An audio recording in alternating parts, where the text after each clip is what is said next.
1, 2, 3, come on!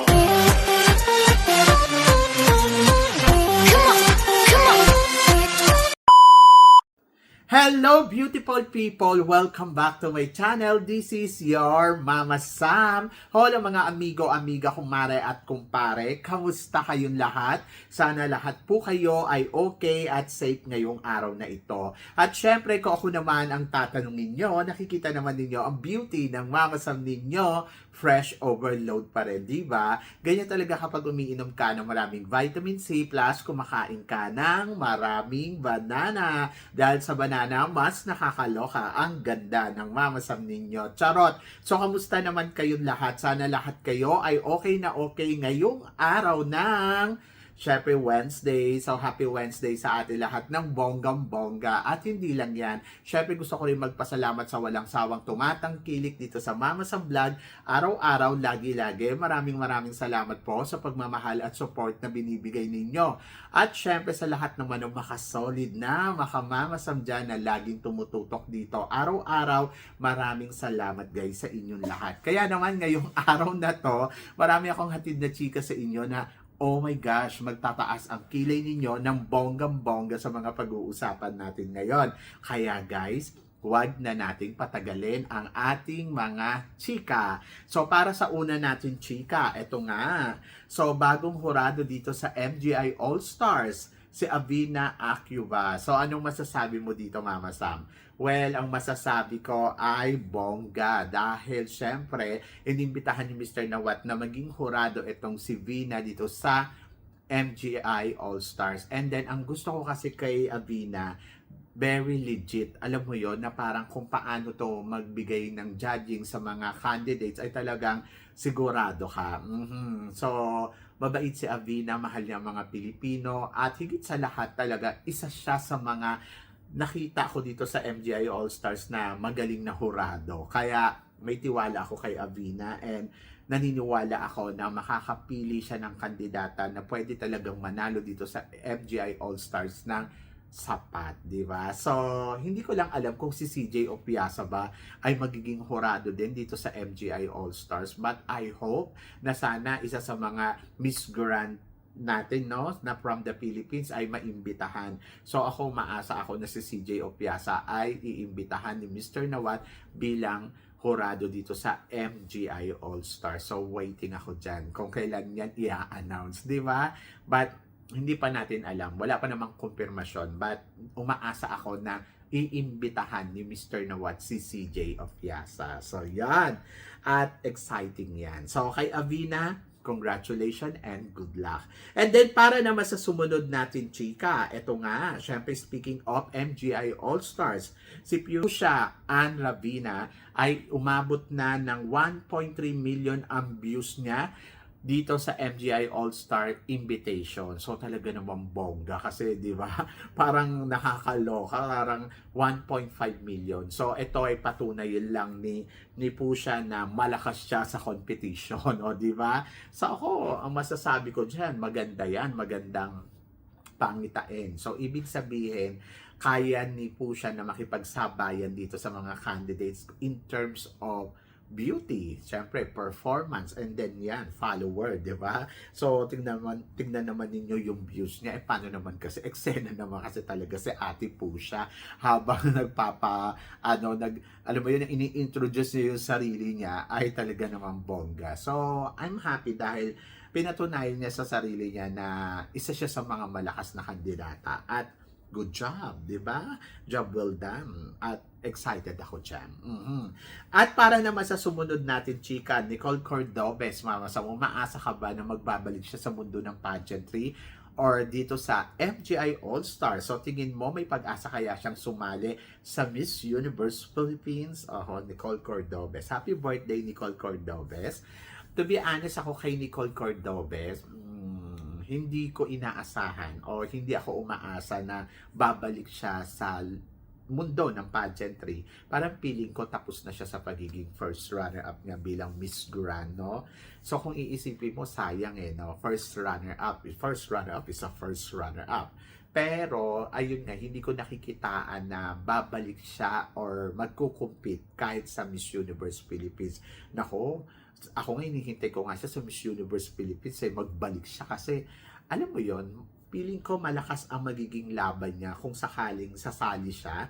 And then ito, MGI All-Stars, open sa lahat. So, kilala siya ni Mr. Nawat. Alam ni Mr. Nawat ang kapasidad na meron siya at yung beauty na meron siya. I hope na maisipan nga ni Nicole Cordobes. Kesa sumali siya ng Miss Universe Philippines, mas gusto ko na lang siya sumali direkta doon sa MGI All-Stars. Sa totoo lang. Kasi kapag nag-MGI All-Stars siya, mas malaki yung chance niya manalo. Dahil, alam mo yun, dati kamuntik-muntikan na. Ngayon, baka feeling ko ibigay na sa kanya ni Mr. Nawat kasi kilala na siya. Alam mo yon, sa ulo na kung ano ang caliber na meron siya at kung paano siya magtrabaho bilang MGI candidates kasi last time, 'di ba? So nakita naman natin na pinagkatiwalaan siya ni Mr. Nawat na mag-host, 'di ba? So 'yun. So I hope na sana maisipan niyang sumali pero kung sasali siya ay sa MGI All-Stars talaga. Kaysa sa Miss Universe Philippines. Sa Miss Universe Philippines, parang hindi ko nakikita na may pag-asang sasali siya doon. Parang feeling ko wala. Pero dito sa MGI All-Stars, baka maisipan niya in the future. Di ba? So, yan. At kung gusto ko siyang sumali, I think hindi sa Miss Universe, sa MGI All-Stars. So, yan. Ewan ko kayo. And then, para naman sa sumunod natin, chika, isa din kandidata sa MGI All-Stars from the Philippines na si Imelda ay talagang umaarangkada na ng bonggang-bongga. Pero Mama Sam, tingin mo kung sa Miss Universe nagtuloy-tuloy siya, may laban kaya siya? To be honest, magaling kasi ito pagdating sa communication skills At alam naman natin kung paano talaga siya umarangkada sa kudaan. So ako parang feeling ko, sa tawag dito, sa Miss Universe closed door interview, ay nako, papalo to ng bonggang-bongga. And then, pagdating sa swimsuit at saka sa evening gown, parang feeling ko magpe-penetrate din siya, di ba? So, yun. So, sayang kasi masyado siyang nagpadala sa emosyon niya. Ayun nga So, sana may natutunan siya talaga sa experience niya sa Miss Universe Philippines at hindi dapat siya nagpo-focus sa ibang kandidata na nakikita niya. So, dapat mag-focus lang siya kung ano yung ipapakita niyang galaw kasi sa totoo lang, naging problema niya na yan dati, di ba? So, silip-silip siya sa mga problema sa iba. So, ang ending ay siya yung nawalan. And then ngayon, ang tinitignan ko dito ay kung magpe-penetrate siya ng bonggang-bongga, baka sakali, di ba? But I hope na sana, ayun nga, magawa niya ng tama at mailaban niya yung sarili niya dito sa MGI All-Stars. Yes, tingin ko sa Miss Universe, at least, isa siya sa mga magagaling kumuda. Oo, na pag-uusapan sana. Pero hila So, yon. Anyway, good luck na lang kay Imelda sa laban niya sa Miss Universe at umaasa nga ako na gagawin niya ang lahat ng kanyang makakaya, di ba? Sa MGI All-Stars. So, yan. So, good luck sa kanya sa MGI All-Stars, no? At kalimutan na natin ang istorya niya dito sa Miss Universe Philippines. Malay ninyo, sa MGI All-Stars, mas umarangkada yan ng bonggang-bongga, di ba? Black. At para naman sa sumunod natin, chika, eto nga, pambato ng Cambodia na favorite ni Mr. Nawat. So, pwede kayang sumali sa MGI All-Stars. Yung mga Cambodian beauty queen na naging favorite ni Mr. Nawat at naging runners-up niya dito sa MGI All-Stars, I don't think so na pasasalihin pa to ni Mr. Nawat, lalo na ngayon na may problema ang Cambodia and Thailand. So, hindi ko alam. Pero, alam mo, kung kukonsider ni Mr. Nawat na parang kahit sino pwede, kasi di ba, kung si Miss India nga, kinukonsider niya na sumali. Oo. So, sabi niya nga, kung babalik daw si Rachel at gustong sumali sa MGI All-Stars, welcome. So, I think, yes, pagbibigyan niya. Kasi kilala naman natin si Mr. Nawat na parang willing naman siyang magbigay at kaya naman niya, di ba? So, yon. So, parang feeling ko kung magpapakumbaba yung mga kandidatang to at hindi may imbierna at hindi imbiernahin si Mr. Nawat, I think tatanggapin sila. Kaya lang kasi 'di ba, parang nagkakaroon sila ng problema dahil nag-run nga yung mga kandidatang to kay Mr. Nawat na kung ano-ano dahil nga 'di ba sa kaguluhan nga sa Cambodia. So ayun, parang feeling ko sa part na yan ay doon nagsimula yung hindi na kayo pwedeng sumali, o di ba? Lalo na magulo ang sitwasyon. Anyway, so ako para sa akin ay maging happy. Maging happy na lang. Kung sakaling gusto nilang sumali, parang kausapin nila si Mr. Nawat, and feeling ko naman si Mr. Nawat, i-welcome sila ni Mr. Nawat, di ba? And then, ang tanong, kaya bang magpakumbaba ng mga kandidatang to, di ba? So, yan. So, parang feeling ko, yes, welcome. Kasi, kahit pa sabihin mo nga siguro yung mga kandidata from Indonesia na naging alaga din ni Mr. Nawat, di ba? So, parang feeling ko, tatanggapin niya rin at pasasalihin niya, di ba? So, walang masamang tinapay kay Mr. Nawat as long sumusunod ka sa rules niya, as long na nagbabayad ka ng franchise fee. So, para sa kanya, okay. Ang tanong, ipapanalo ba? Yun, ayun, talagang malaking question yun. Kaya yung mga kandidatang to, kahit sabihin pa natin na, okay, pwede naman silang sumali, sinabi ni Mr. Nawat. So parang alam nila sa mga sarili nila na liligwakin lang sila dito ng bonggang-bongga. Kaya hindi na yan mag-aati, magsisalihan. So yun, ganon, di ba? Sus ko, nakakaloka. Anyway, kung gusto nilang sumali, sumali lang sila. At alam na nila yung kalalagyan nila dyan, di ba? At eto nga, so maraming na-alarmang mga Pinoy dahil sa pagsali nga neto ni Stephanie Gutierrez dito sa MGI All-Stars. Ang sabing ganon, sino daw ang magpapataon kay Stephanie Gutierrez dito sa MGI All-Stars? So 5 yung kandidata natin laban kay Stephanie. Si Stephanie Venezuela ay isa lang pero napakalakas. Kung titignan mo yung lakas niya, kaya niyang ligwakin tong 5 to eh. Sa totoo lang, kaya niyang patumbahin yan isa-isa. Ang advantage kasi dito ni Stephanie, she's Miss Universe second runner-up. At alam naman natin na maganda yung performance na pinakita ni Stephanie. Si Stephanie ay hindi lang basta-basta kandidata. She is a caliber talaga. Pagdating sa rampahan, talino, ganda, total package siya. Diyos ko, yung batch niyang 2018, ang kalaban niya doon ay si Catriona Gray. Kahit pa sabihin mo, pinataob siya ni Catriona at naging second runner-up. Pero para humanay ka sa lakas ni Catriona at saka ni Tamarine Green, aba, social mo, di ba? So, ibig sabihin, isa kang di kalibre. Ganon. Kaya hindi mo pwede underestimate talaga yung kakayahan niya. Kung titignan ko, ayan na may nagtanong sa akin, sabi ganon, ano daw ba ang pag-asa ng Pilipinas manalo dito sa MGI All-Stars? Sa tingin ko daw ba, mananalo itong si Stephanie Gutierrez? Oo. So, ako parang tingin ko, hindi nyo pwedeng isnabin or i-underestimate yung kakayahan ni Stephanie Gutierrez dito sa competition because she's a second runner-up sa Miss Universe at yung kalibre niyang malakas. Pero, noong 2018 yon. So, hindi ko ngayon alam dito sa 2026, ilang taon na ang nakakalipas, 8 years, di ba? So, marami nang nagbago. Ayan na nga, may anak na siya. So, hindi ko alam kung gano'n na ba ang kalibre na meron siya pagdating sa competition. And then, etong mga kandidata natin, na 5 na makikipag-compete laban sa kanya, ay kailangan nilang galingan. Kailangan nilang pag-igihan yung kanilang paghahanda. Kasi hamon to sa kanila eh.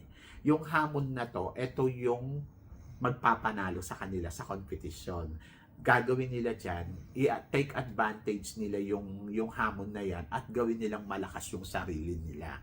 Ang isa sa mga pinakamalakas nating kandidata dyan ay si Gassini Granados. Pero kasi si Gassini, alam din natin na may kahinaan din siya. At yung kahinaan ni Gassini Granados, yun yung nakakatakot. Kasi, di ba, parang kung iisipin mo ay delikado.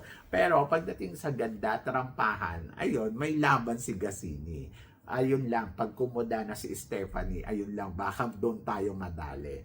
So yun lang yun. Ako para sa akin, challenge. Challenge to para sa mga candidates. Kasi meron naman dyan si Imelda. Si Imelda, alam mo naman na malakas din. Marunong din magsalita at maganda din at matalino. So, kumbaga parang bigyan natin sila ng chance na ipakita nila yung paghahanda nila at doon natin malalaman kung sino nga ba sa kanila ang pwedeng magpataob kay Stephanie Gutierrez. Ang sabi ng ganon, si Catriona lang daw ang magpapataob sa kanya. Sabi ng ganon. Oo naman, she's Miss Universe at sa Miss Universe na pataob yan. Kung nagawa yun ni Catriona, so kaya yan gawin ng mga kandidata natin. Bakit tayo matatakot, di ba? Lahat naman sila may experience na sa mga pageant. So, gamitin nila yon kung ano yung natutunan nila dun sa laban nila and then gawin nilang advantage para sa laban nila dito sa MGI All-Stars. So yan, ganon, di ba? So yun, good luck and wish all the best. At para naman sa sumunod na chika, ito nga, coronation night para dito sa Mr. Pilipinas Worldwide. Mama San, sino sa tingin mo ang malakas? Si John Bonifacio o si John Way ng Calamba? Pampanga and Calamba. Laguna. To be honest, nagagwapuhan ako at nasa-sexihan din ako dito kay John Way. Pero, syempre, iba din yung charisma na meron si John Bonifacio, no? Ang masasabi ko lang dyan, good luck sa kanilang dalawa. Parehas lang naman yan din magta-title. Hindi ko lang alam kung sino yung ilalagay sa Supra at kung sino yung ilalagay sa Mr. International. But to be honest, para sa akin, si Bonifacio, si John Bonifacio ng Pampanga, makabebe ko Pampanga, parang feeling ko, magmi-Mr. Supranational, magmi-Mr. International. And then, ito namang si John Wayne ng Calamba ay magiging, ano siya, parang feeling ko magiging Mr. Supranational. So, parehas lang silang gwapo. So, tingnan natin kung hanggang saan aabot ang laban nila. But ang tingin ko ayon, si Bonifacio magiging Mr. International tapos si John Way ay magiging supranational. So pwede din bumaliktad. Charot. Basta ang alam ko silang dalawa kukuha ng title dyan. Ganon. So good luck na lang sa kanila at wish all the best. Di ba? So yon. So para sa sumunod natin chika, eto nga Mama Sam, nakikitaan mo bang malakas pa rin ang laban ng dalawang Cebuana beauty queen dito sa Miss Universe Philippines? Ito nga ay syempre, ang nag-iisang pambato ng Cebu Province na si Nicole Bermeo at saka sa Cebu City naman ay si April Smith. Well, to be honest, yes, nakikitaan ko pa rin na talagang malakas ang dalawang kandidatang to.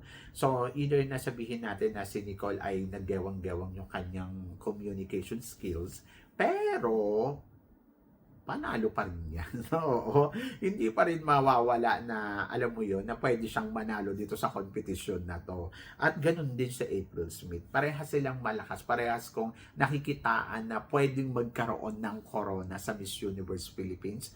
Pero depende na lang yan sa magiging laro talaga nila sa finals night. So, maging careful. Ayan, isa na yung halimbawa yung nangyari kay tawag dito, Nicole Bermeo na, alam mo yon medyo nahirapan siya dahil, di ba, yung last time na lumabas siya ng Q&A ay medyo parang na-distract siya. So ngayon, ayan. So pwedeng mangyari din yan kay Nicole Bermeo dyan sa finals. At kahit kay April Smith, lalo na kung pressured sila. Kasi syempre, iba pag na-pressured ka, wala ka talagang magagawa. So ngayon, kailangan nilang mag-focus at kailangan nilang pagtuunan ng pansin ang bawat aspeto. At ayon, so pakalmahin yung sarili nila. Kasi napaka-importante na kalmado ka. Napaka-importante na, alam mo yon na parang kaya mo na ipakita sa lahat yung kumpiyansa mo under pressure, di ba? So, yun. So, I hope na hindi sila ma-pressured para parehas silang manalo. Dahil kapag na-pressured sila, ay nako, pressure cooker ang labas nito. So, yan. Nakakaloka kasi hindi ko naririnig yung sarili ko kasi nga nag-swimming ako. So, parang napasukan ng tubig. Anyway, so yun. So, good luck and wish all the best syempre sa pambato ng Cebu Province na si Nicole Borromeo na nakikita ko pa rin naman na pwedeng maging Miss Universe Philippines or hindi man pwedeng maging Miss Cosmo, di ba? Or Charm, di ba? And then, ito namang si April Smith, ganun din. Kung hindi siya maging Miss Universe Philippines, pwede naman din maging Miss Supranational. So, parehas sila na talagang matindi ang laban dito sa Miss Universe Philippines ngayong taon na to. Kaya, ngayon pa lang, good luck and wish all the best para sa mga Cebuana Beauty Queen na lumalaban dito sa Miss Universe Philippines. Pero ikaw ang tatanungin ko, tingin mo, aari ba nga ba to ng bonggang-bongga? So please comment below para at least malaman ko naman kung ano naman ang chika mo dito sa mga tinatalakay natin. Syempre maraming salamat po sa inyong lahat sa support at pagmamahal na binibigay ninyo syempre dito sa channel ko. At sa mga hindi pa nakaka-follow at nakaka-subscribe, please don't forget to click like and subscribe my channel at i-click nyo na rin po ang notification bell to more updated syempre sa aking mga chika. Sabi ng ganon, always keep smiling and laban lang. So guys, hanggang dito na lang. Hanggang sa muli nating chikahan. See you tomorrow. Thank you guys.